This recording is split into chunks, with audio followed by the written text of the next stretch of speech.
지금부터 제2부 제주 해녀 항일 운동의 다원적 시각 시작하도록 하겠습니다.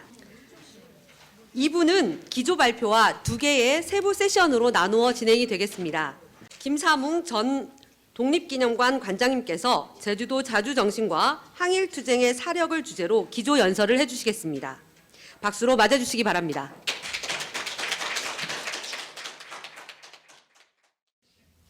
저는 제주도하고는 각별한 인연이 있습니다. 2000년부터 지금까지 제주 4.3 항쟁 진상규명위원회 중앙위원으로 활동을 하고 있습니다.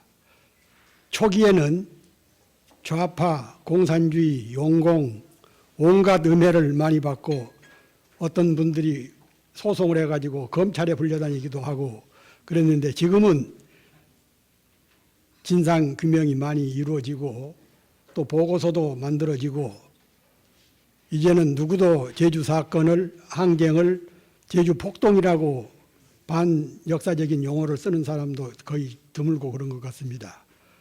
오늘 저에게 주어진 주제는 제주도 자주정신과 항일투쟁의 사력, 역사. 우리가 오전에 제주 해녀에 대한 학술적인 탐구를 많이 했죠. 그런 과정에서 그러면은 제주도 그 해녀라는 독특한 심지어는 유엔 산하 유네스코 인류 문화재에 등록이 될 정도의 그런 독특한 일이 어떻게 해서 가능했는가? 그 차가운 물 속에 여성들이 뜨거운 정열이 아니면은 할 수 없는 그런 부분들, 더욱이 해양 세력과 대륙 세력의 중간에 위치한 우리나라 제주도에서 여성들이 특히 가장 동양에서도 완고하다는 유교 문화권 속에서 여성들이 그것도 물질을 하면서 생계를 유지하고 지역 경제 발전을 유지했던 그런 문화사적인, 문명사적인, 풍토사적인 그런 부분들을 아울러 공부하는 그런 좋은 계기가 된 것 같습니다.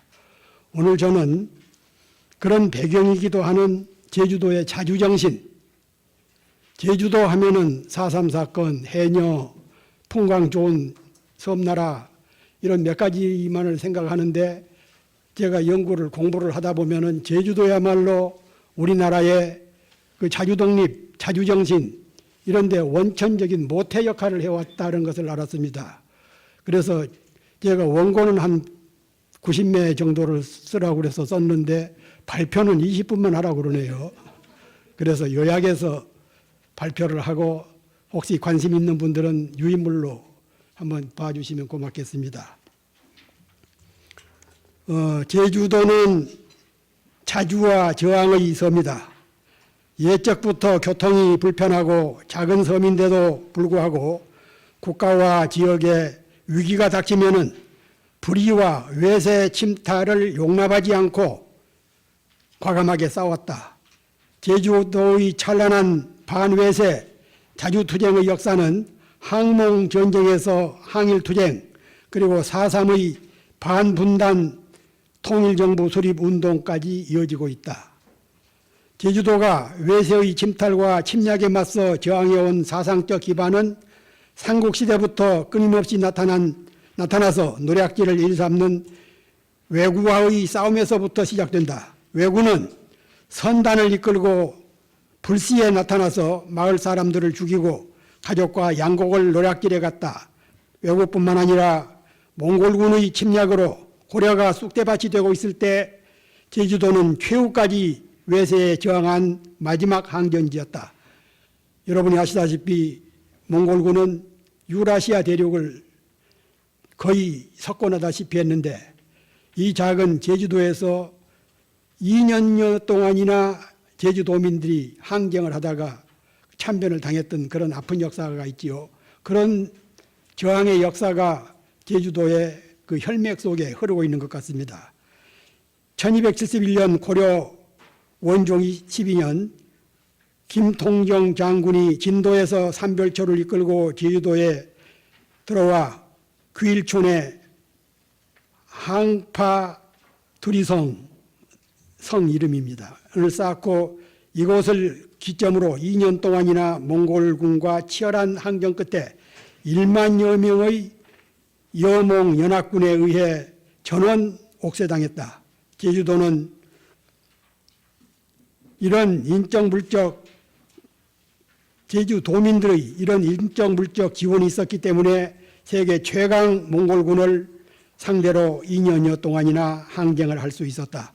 조선 말기인 1862년 9월부터 4개월 동안 제주도에서 세 차례에 걸쳐 민중항쟁이 일어나 중앙정부에서 내려보낸 토색 관리들을 응결하는 이른바 제주밀란이 있었다.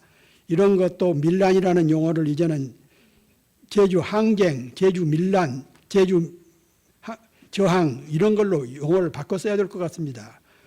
그 중앙정부나 토속질에 잘못하는 그런 관리들에게 저항한 것을 밀란이라고 하면은 그분들한테 모독이죠. 덕이 1862년은 동학 농민혁명이 일어나기 2년 전입니다. 그때 이미 2년 전에 제주도에서는 농민항쟁이 시작이 됐던 것이죠. 또 1901년에는 정부 관리와 대거 진출한 일본 체험인들, 일본 사람들이 그때 이미 들어와서 어로 독점의 일부 천주교인들이 이에 가세할 때 벌어진 제주 교난 등은 하나같이 제주도민들의 저항의식을 보여주는 대목이다. 제주도는 환경적인 거센 풍랑과 척박한 농토, 육지에서 내려온 탄관 오리들의 수탈 등의 복합적인 요인이 되어서 여기에 중앙경계에서 밀려난 유배자들의 저항 정신이 문화적인 사상적인 저항의 자양분으로 작용했다고 할 수 있겠다. 제주도의 저항사는 개항을 거쳐서 일제강점기에 이르러 백미를 이루었다. 개항기에는 일제의 업권 침해에 맞서 주권수호 투쟁을 펴고 일제 침략기에는 의병운동 그리고 강점기에는 치열한 항일투쟁이 전개됐다. 제주도는 개항기에 육지의 어느 지역보다 먼저 일본의 업침탈을 겪게 되었다.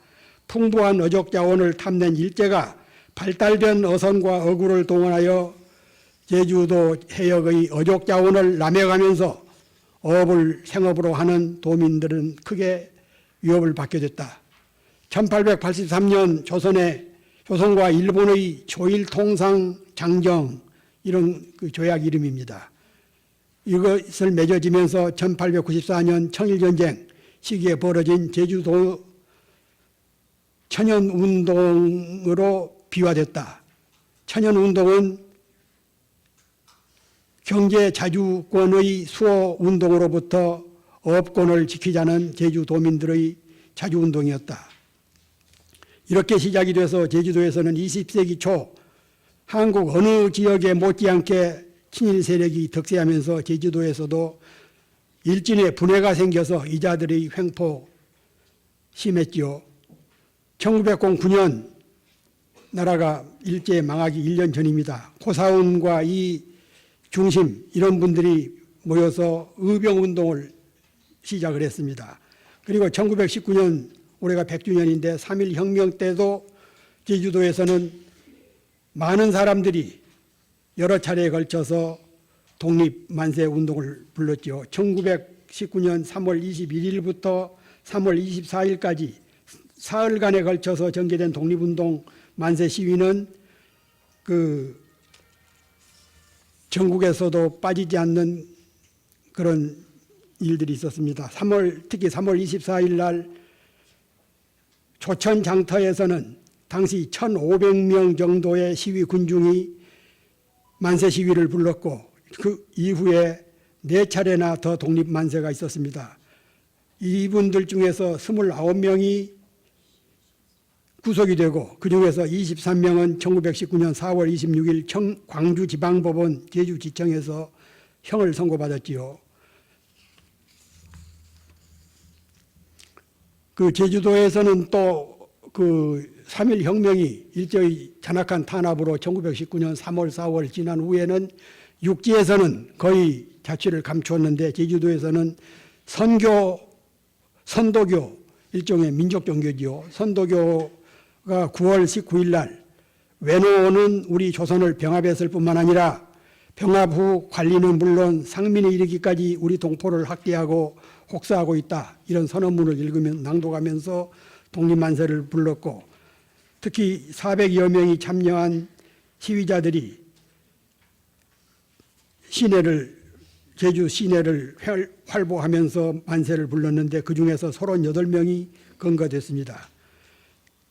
육지 어느 지역에 못지않게 제주도의 그 학생들, 특히 제주 농업학교 학생 항일 투쟁은 괄목할 만합니다. 그 학생들이 교사였던 일본 사람 아나기타가 조선 학생들을 멸시하고 그래서 이 교사 배척운동 이것이 나중에는 항일 투쟁으로 전개되고 또 많은 학생들이 제적되고 그랬습니다. 제주도 항일 투쟁 중에서는 1932년 3월 11일 날 비밀서클 제주 농업학교 독소회 사건 이것이 괄목할 만하고 1911년 12월 28일에 일어난 이른바 조선독립 벽서 사건 제주도에서 일어났던 벽서라는 것은 그 벽에다가 장터 벽에다가 일본놈 물러나라 총독부 철거시켜라 이런 벽서를 썼다가 많은 학생들이 구속되고 그랬죠. 그리고 이건 전국적으로도 많이 알려져 있는 일입니다만은 제주 청년 동맹 흔히 동맹이라는 용어가 붙으면 좌익 계열이었는데 그때 당시는 우리나라뿐만 아니라 일본, 중국, 동북아시아 전체가 사회주의 물결이 넘칠 때입니다. 1917년 러시아 볼셰비키 혁명이 일어나면서 사회주의가 크게 팽창했는데 제주도라고 달리지 않았죠. 그래서 특히 그 사회주의 이념을 내걸고 독립만세, 독립운동을 벌였는데 단순히 우리가 지금의 시각으로 사회주의 하면은 좌파, 용공, 북한 이런 걸 연상하기 쉬운데 그때 당시에 제주 청년 동맹 사건 이런 것들은 그 제주도민들의 권익보호, 국가의 자주독립, 해방, 그 해녀들의 권익신장 이런 그 보편적인 가치를 추구했던 그런 청년 동맹 사건이었습니다. 이 사건으로도 많은 사람들이 구속이 되고 그랬지요. 그리고 제주 해녀 항일 운동은 앞서 많은 설명이 있었고 또 뒤이어 심옥주 소장님을 비롯한 여러분들이 구체적인 논찬을 하기로 하기 때문에 저는 피해 가겠습니다만은 한 가지만 말씀드리고 싶은 것은 아까 그 토론을 들어보니까 자식들에게는 물려주지 않겠다. 그런 그 아픈 얘기들. 그런 속에서도 지금 해녀분들만 그러겠습니까? 10년 전, 20년 전, 30년 전에도 그랬겠죠. 그런데 해녀가 단절되지 않고 이어지면서 이것이 유네스코에 등재가 될 정도로 그 맥을 잇고 있는 것은 우리가 학문적으로 뿐만 아니라 현실적으로 특히 제가 말씀드리고 싶은 것은 그 제주도의 독특한 앞서 잠깐 말씀드렸습니다마는 우리는 그 해양문화권, 대륙문화권의 중간 지점에 서 있는데 그런데도 완고한 유교 문화 체제 속에서 여성들이 생활 전선에 그것도 차디찬 물속에 뜨거운 열정을 가지고 들어가서 그 유교 문화권에서도 어떤 면에서는 좀 색다르고 그리고 뿐만 아니라 그 문명사적으로도 이런 경우는 세계 문명사적으로도 섬들이 참 많은데 이런 것은 드문 현상이거든요. 이런 부분들을 그 제주 해녀들의 신체적인 특성이랄까 정신적인 특이점 이런 것들이 어디서 기원하는 건지 이런 것을 문화사적으로 문명사적으로 탐구해야 할 과제가 아닌가 싶습니다. 제가 이 논문을 쓰면서 연구를 해보니까 그 800여 명의 해녀들이 일제 경찰과 충돌하고 호미와 그 비창이라는 것은 그 전복이나 이런 걸 딸 때 사용하는 창을 말하는 거죠.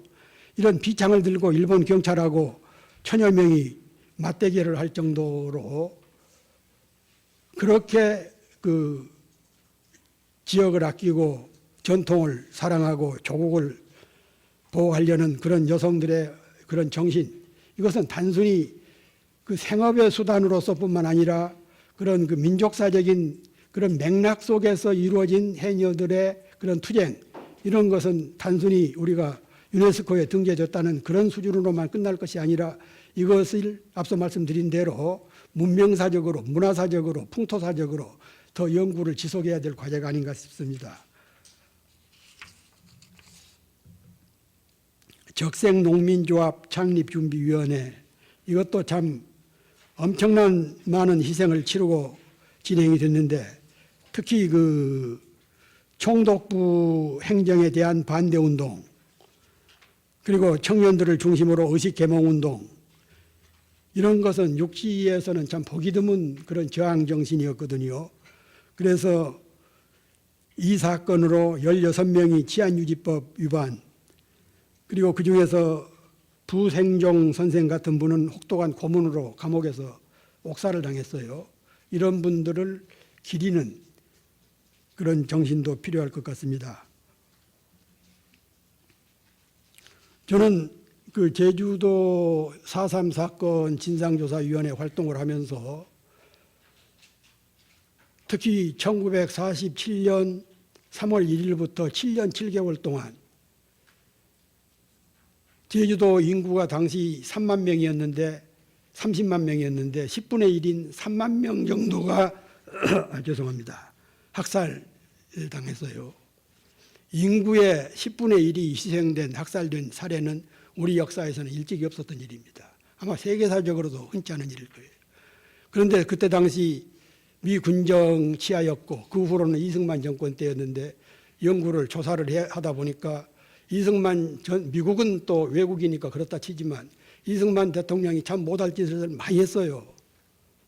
그때는 계엄령법이 없었는데 임의적으로 계엄령을 내려가지고 상간 15km 이후에 있는 사람들은 무조건 죽여도 좋다라는 일국의 대통령이라는 사람이, 그리고 또 그 보수 강경론자들이 걸핏하면 얘기하는 게 그 북한 노동당의 지령이었다, 그런 엉뚱한 소리를 많이 하고 있는데 조사를 해보고 미국이라든가 중국이라든가 그 소련 자료를 다 검토를 해봐도 북한 노동당에서 지시한 건 한 건도 없었어요. 제주 도민들이 분단정부 반대, 통일정부 수립, 육시에서도 하기 어려웠던 일을 제주 도민들이 시작을 한 겁니다. 그래서 학살을 당했는데 지금도 그 진상규명이 완전하게 이루어지지를 못하고 있는 그런 상태입니다. 말씀을 마치면서 앞서 설명드렸듯이 길게 원고를 준비를 했는데 20분 만에 마감을 하라고 그래가지고 건너뛰다가 끝나게 됐습니다. 나중에 다른 기회가 있으면 말씀 보완하기로 하고 오늘은 이 시간 이걸로 마무리하겠습니다. 경청해 주셔서 대단히 감사합니다.